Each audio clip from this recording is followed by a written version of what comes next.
Hi, everyone. This is the SoCal Report brought to you by Pechanga Resort and Casino. This is the preview section of the SoCal Report. I'm Brad Free with a look at three good races on the Saturday card at Del Mar. And if you've been watching these videos, you know that I'm pretty excited about the two-year-old fillies that we've seen so far in Southern California. The filly division two-year-old seems to be a little bit deeper than perhaps the Colts, and we're going to kind of sort through this group on Saturday in the Grade 2 Sorrento Stakes. It's race number 6 on Saturday, a field of 7 lined up. The morning line favorite is number 6, Diamonds and Pearls, a $1.7 million daughter of Congrats, who absolutely crushed her rivals in her career debut. She's drawn outside, she's fast, she's training well. Diamonds and Pearls will be a contender in the Grade 2 Sorrento, but she faces two good ones, including numbers 1 and 2, Surrender Now and Spectator. Surrender Now is 2 for 2, 9-5 second choice on the morning line in the Sorrento.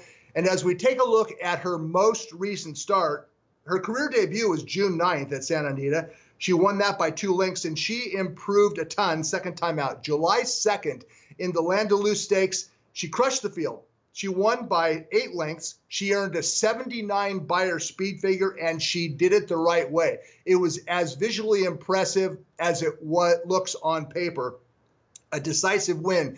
Now, the one knock on Surrender Now is that the filly she beat, Gorgeous Jenny, turns out that she's maybe not as good as her career debut would suggest, because Gorgeous Jenny returned on Wednesday at Del Mar, and she was destroyed by a couple of good Calbred fillies, but she finished third. She dropped out of the Landalus into a Calbred Stakes on Wednesday and finished a kind of a nondescript third, while really never a factor. So maybe Surrender Now's form is not as good as it looks. Well, we'll find out on Saturday. She's fast and she's good, Surrender Now. She also has speed and an inside post. And if she's able to establish position inside, as I mentioned earlier, the inside has been very good so far this meet. The filly that I like most in the Sorrento is number 2, Spectator. And her career debut back on June 23rd at Santa Anita was as good as it gets. She rallied outside and ran past the field to win by more than 5 lengths. The Beyer speed figure came back a little bit soft. Spectator earned a 68. Big deal. They were only going 5 furlongs, and you know the two-year-olds improve as they race. Spectator was visually impressive in victory. Beyond that, 4 horses that she beat returned to win their next start. The 4th, 5th, 6th, and 7th place finishers all returned to win. There's another also ran that is scheduled to run on Friday. So not only did Spectator look good winning, it turns out she beat a pretty good field. She faces a good field on Saturday in the Grade 2 Sorrento. Spectator does. She's training well for Phil D'Amato.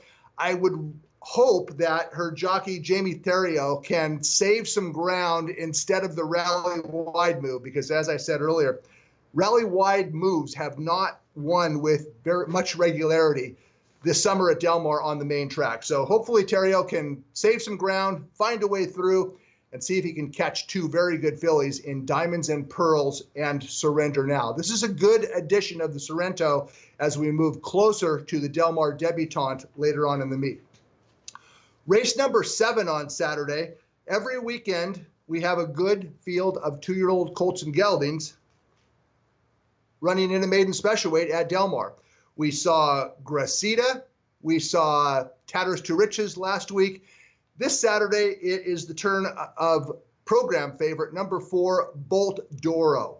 He's a son of Medaglia d'Oro. If you're wondering about the name Bolt d'Oro, he's named after Usain Bolt, the fastest human being alive, and Bolt d'Oro has been training like he is very well named.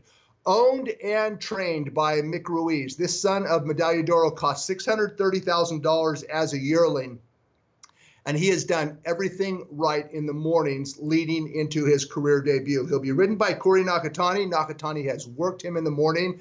Nakatani told Ruiz that this colt is going to be even better once he stretches out. He's out of an AP Indy mare, so that kind of makes sense, but he does have gate speed, according to Nakatani and Ruiz.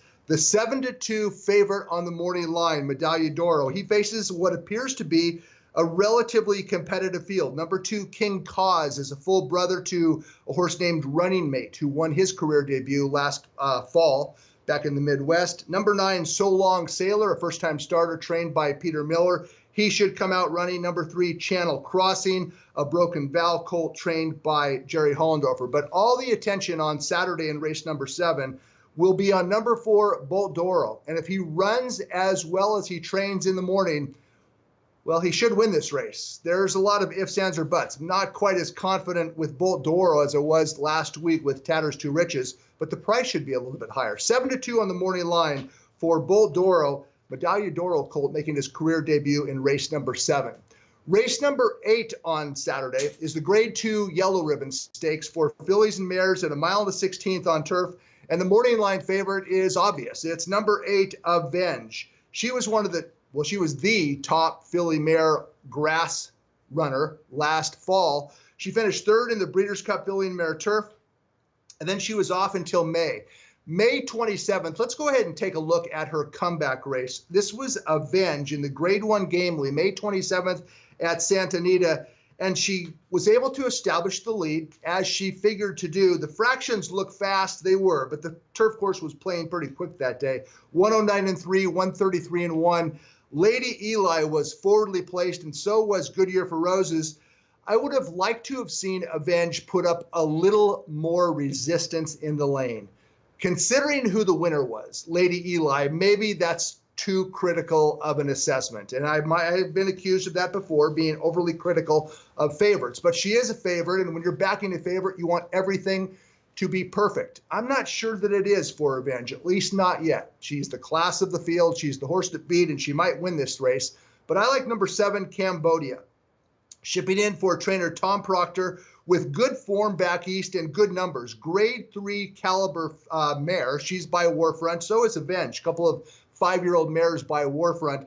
I like Cambodia, whose ability at this 1.16 miles distance, I think, might give her the advantage over Avenge. I know Avenge can sprint and she can do a mile and 1.16 miles, but Cambodia, 1.16 miles seems to be perfect. She has tactical speed. She can finish. Her price is a little bit disappointing. 5-2 second choice on the morning line. I guess that's because of her good numbers back on the East Coast. But I'm looking for Cambodia to score an upset over the class of the field, Avenge in the Yellow Ribbon. In the Sorrento earlier, it's Spectator and the career debut of Bolt d'Oro. The highlights on Saturday at Del Mar. This has been the SoCal Report. I'm Brad Free. Talk to you next time.